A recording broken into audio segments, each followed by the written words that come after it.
At ayun, magluto tayo ng ulam natin ngayong gabi. So ang gagawin natin ay ano ako rito.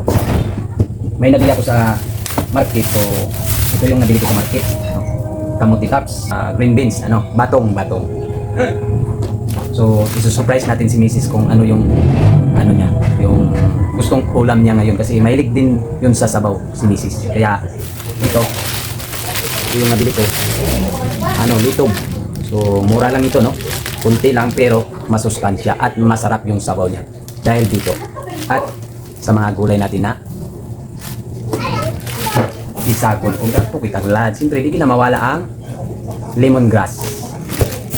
Ang gagawin natin ay mag-slice muna tayo ng mga sangkap.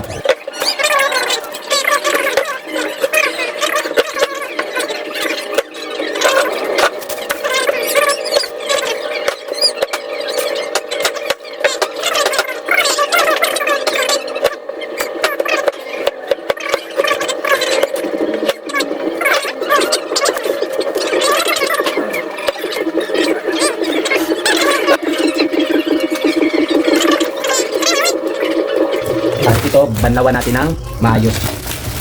Ito, ang laki-laki. Ang laki ng litog.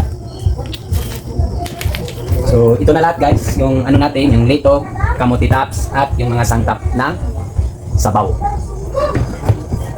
Tara, magsimula na tayong magluto.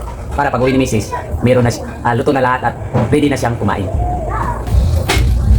At dito, magpapakulo tayo ng tubig, para sa sabaw natin. Pakulo muna tayo. Pakuluan muna natin yung natin. So ayun, kumulo na yung pinakuluan natin So ilalagay na naman natin yung lemongrass at sal, luya at itong bombay. At itong litog. At buhay pa ito guys. Kasi kanina nakita ko bumuka siya. Bumuka, so ibig sabihin buhay pa ito. Okay. Ayan, tumiklok. Talagang buhay pa talaga siya guys. Masarap talaga ito. Iwan ko pag natikman ito ni Mrs. So first time ko talaga na magluto kami at kumain ito. So first time namin kumain itong litog.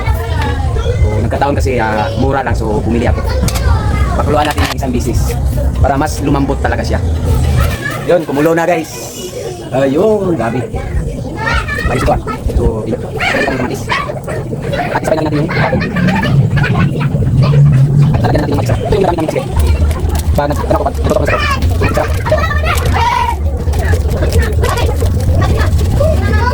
At mamaya, lalagyan natin ng asin. So, antayin natin na lambot yung ang natin.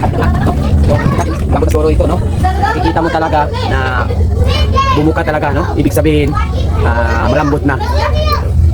So, antayin natin na maging malambot lahat yung mga nilagay natin. Saka isusunod yung daon ng kamuti. Tama, paluto na ito bago makauwi si Mrs. para kakain na tayo.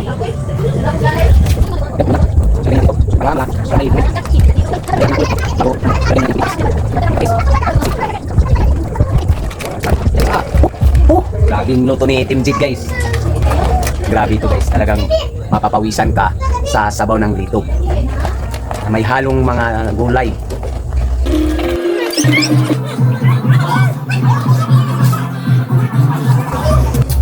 Ayos! Ang sarap talaga.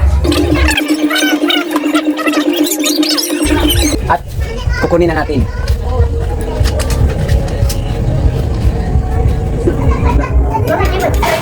So yun guys. So yun guys, mga unata.